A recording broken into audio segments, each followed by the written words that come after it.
Terceiro ano do ensino médio, final do ano, geralmente é aquele momento onde você tem a sensação que tudo está meio que fugindo do teu controle, tudo está acontecendo ao mesmo tempo.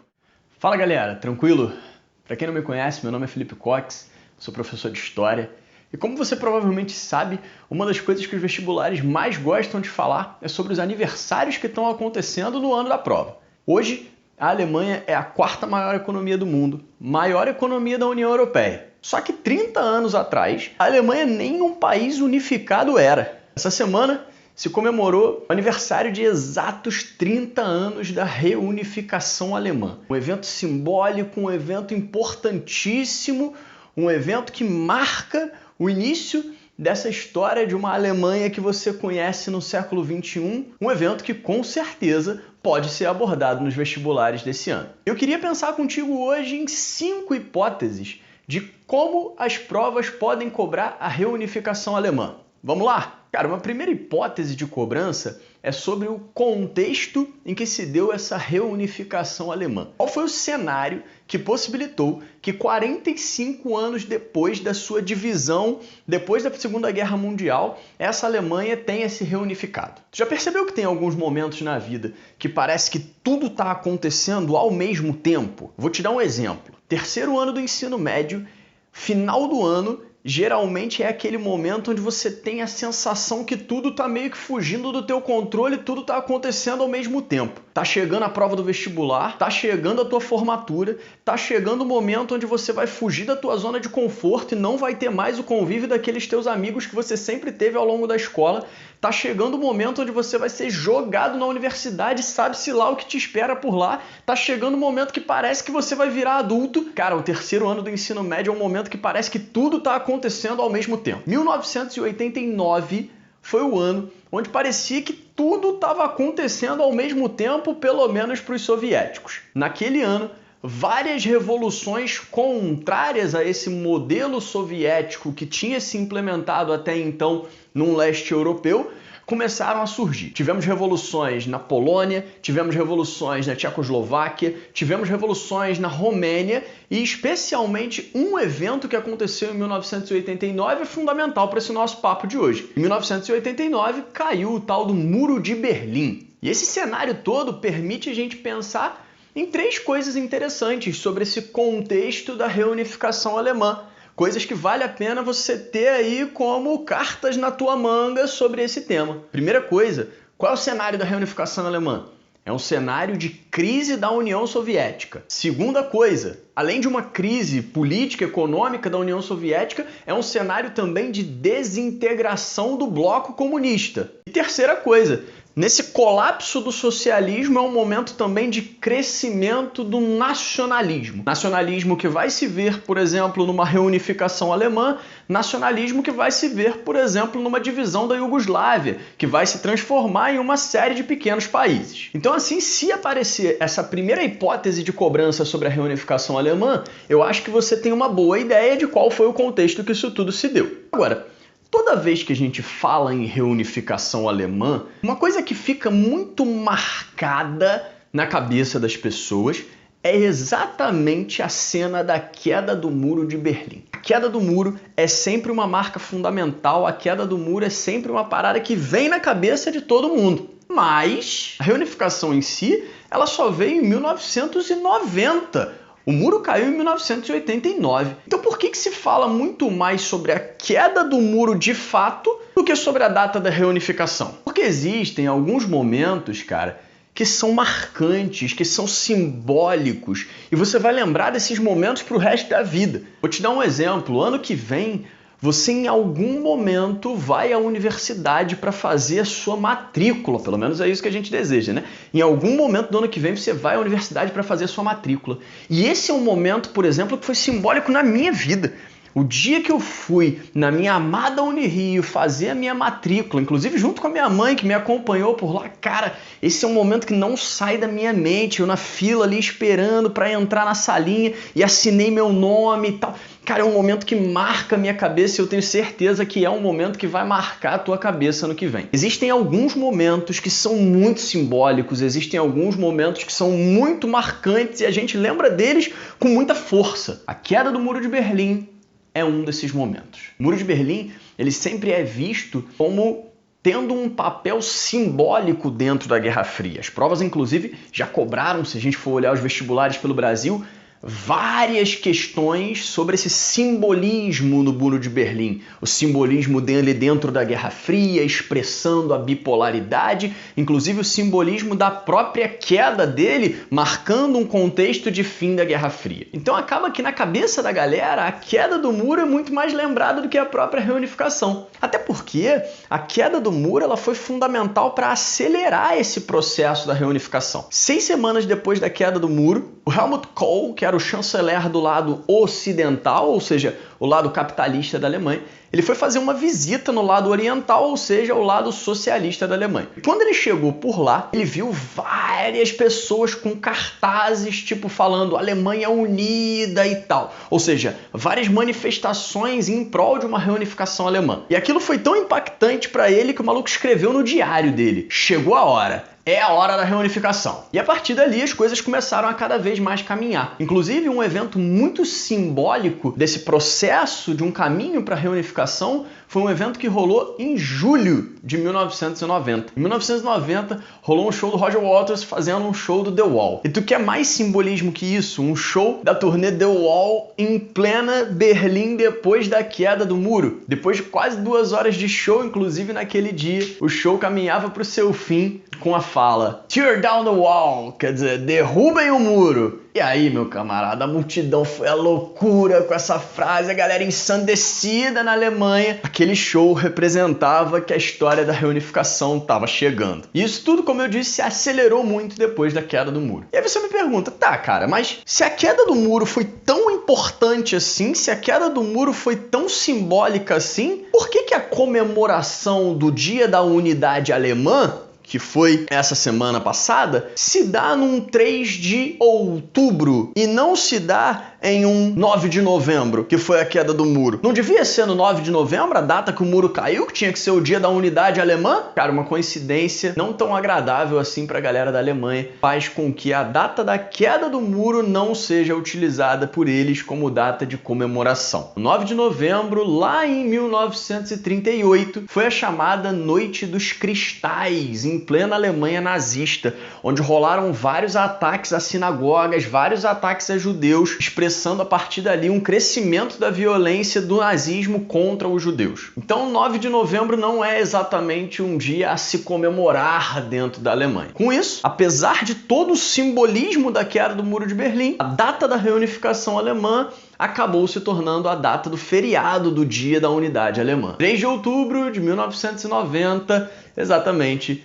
30 anos atrás esse processo se completava. Essa é uma segunda hipótese de cobrança. Qual é o simbolismo do Muro de Berlim? Qual é o simbolismo da própria queda do Muro de Berlim para a história da Alemanha? Só que uma parada que muita gente não sabe é que a reunificação da Alemanha, ela não só foi importante para a história da Alemanha, mas foi importante também para a história da Europa. A reunificação alemã, ela se conecta bastante com o processo de formação daquilo que a gente chama hoje de União Europeia. A União Europeia, com esse nome bonitinho, ela se formou em 1991, exatamente no ano seguinte à reunificação alemã. E na formação dessa União Europeia, o pai da reunificação alemã, o Kohl, ele teve um papel também fundamental. E essa é uma terceira hipótese de cobrança que eu quero levantar com vocês. A importância da Alemanha na história de uma União Europeia. Ontem e hoje, como é que a Alemanha se faz presente dentro dessa União Europeia? Bom, se a gente olhar lá para trás, a gente vai perceber como é que essas duas histórias, de Alemanha e União Europeia, elas acabam se conectando. A divisão da Alemanha feita no pós-Segunda Guerra, ela tem a ver, inclusive, com uma espécie de receio de que uma Alemanha reerguida pudesse gerar uma terceira guerra. Então, quando a Alemanha começou a falar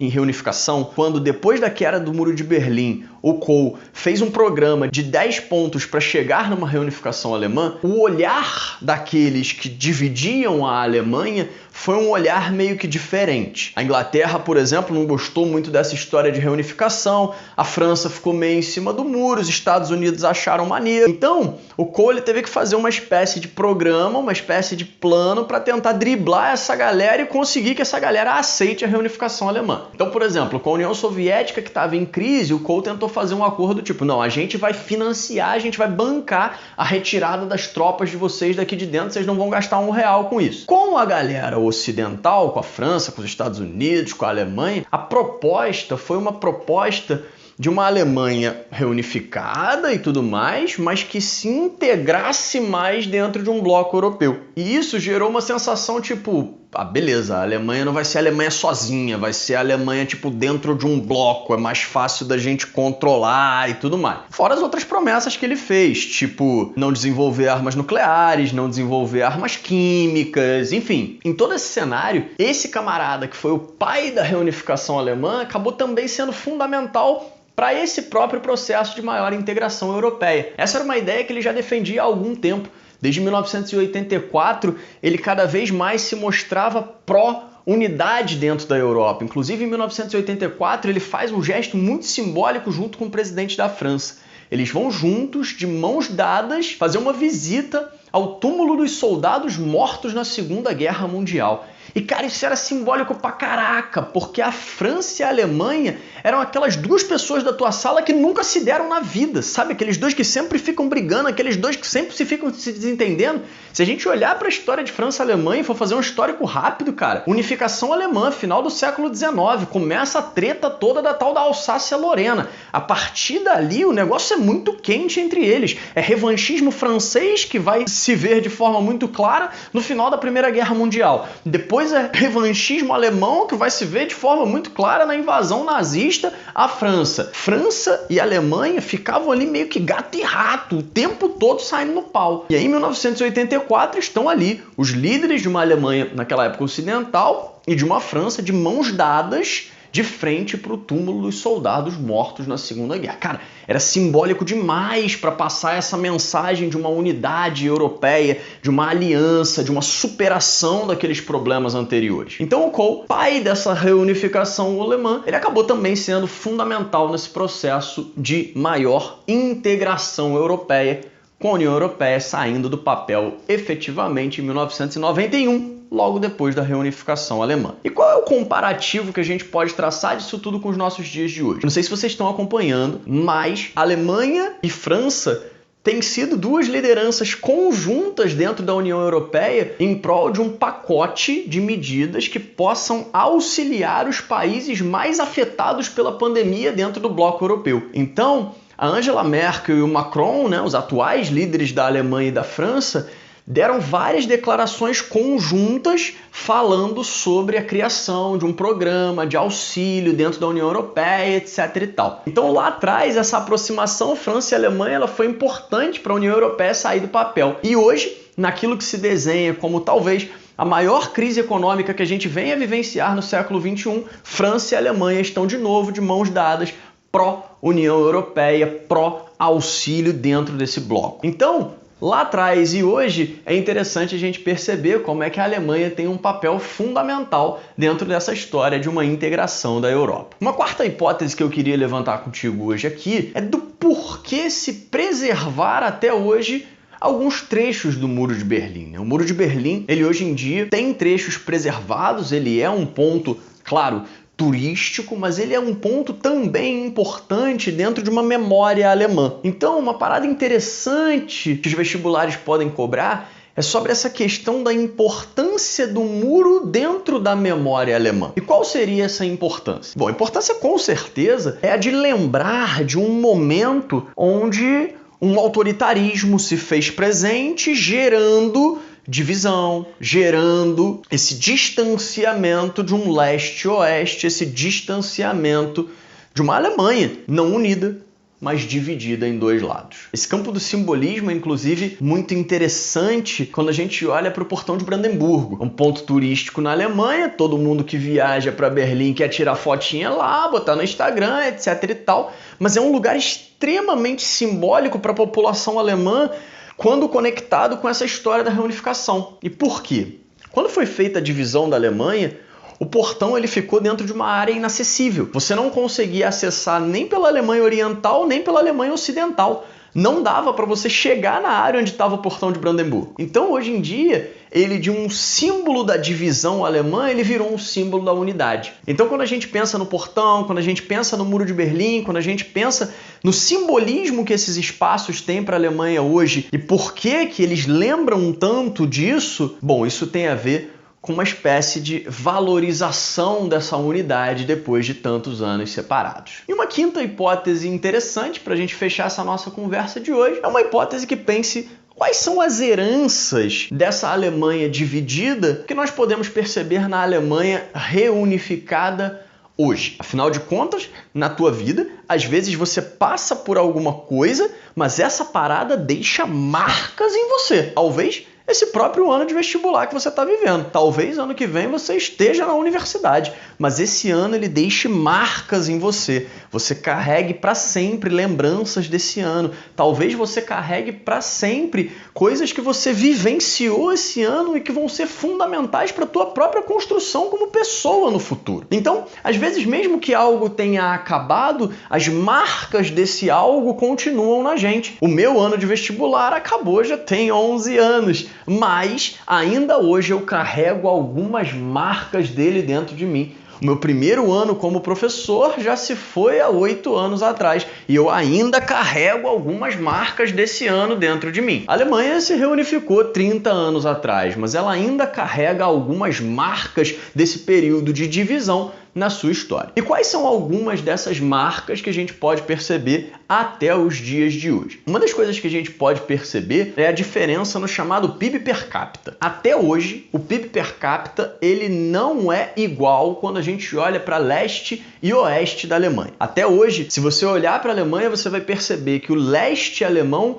ele tem um PIB per capita de cerca de 75% do que é o PIB do oeste, ou seja, a área que era socialista até hoje tem um PIB per capita menor do que a área que era capitalista. Melhorou muito já. Quando se deu a reunificação, esse número era de 43% apenas. Hoje a gente já está num número de 75%, mas ainda é um número relevante. Quando a gente olha, por exemplo, para a média salarial, a média salarial ela é diferente em cerca de 500 euros. Quer dizer, a galera do oeste, a galera da antiga parte capitalista, ganha mais ou menos 500 euros a mais por mês do que a galera do leste. Hoje em dia, para a gente aqui no Brasil, isso seria uma diferença de uns R$ 2.500 se a gente fosse fazer a conversão. Quer dizer, existe uma diferença razoável ainda na própria realidade salarial quando a gente compara os dois lados da Alemanha. E isso, inclusive, se materializa em outras coisas. Essas diferenças se materializam de outras formas. Quando a Alemanha se reunificou, muitas empresas do leste acabaram falindo, não conseguindo se enquadrar naquela lógica de uma economia capitalista. E essas várias falências auxiliaram também em um processo de crescimento de um desemprego dentro daquilo que era a Alemanha Oriental. E até hoje, as pesquisas na Alemanha mostram que a galera do leste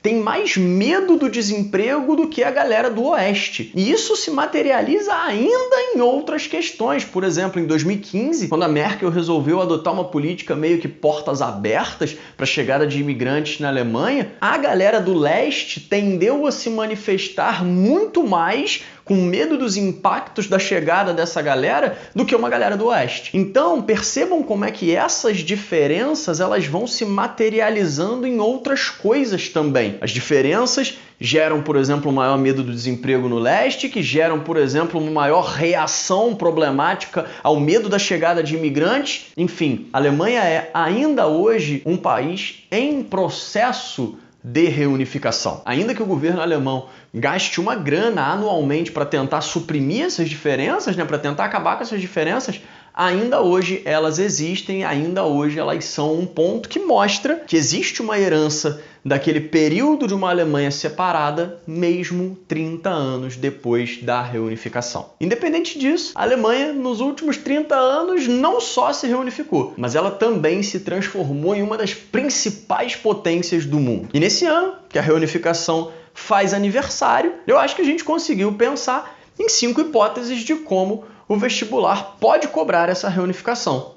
Primeiro, entendendo em que contexto essa reunificação se deu, qual foi o cenário que permitiu a reunificação alemã. Segundo, pensando no simbolismo da queda do Muro de Berlim e dessa própria reunificação. Terceiro, pensando no papel que a Alemanha teve para a União Europeia lá atrás, na época da reunificação, e pensando no papel que a Alemanha tem para a União Europeia hoje. Quarto, pensando em por que essa Alemanha até hoje faz questão de lembrar daqueles tempos divididos, faz questão de lembrar daqueles tempos onde ela, a Alemanha, não foi uma só, mas ela foi uma nação separada. E quinto, pensando em como, apesar da reunificação, ainda existem diferenças entre os dois lados que mostram heranças daquela época. Se você quiser ter todas essas ideias organizadas e bonitinhas para consultar com mais facilidade, eu vou disponibilizar no meu Instagram um mapa mental com tudo isso no esquema para facilitar na hora do teu estudo. Se quiser, vai lá,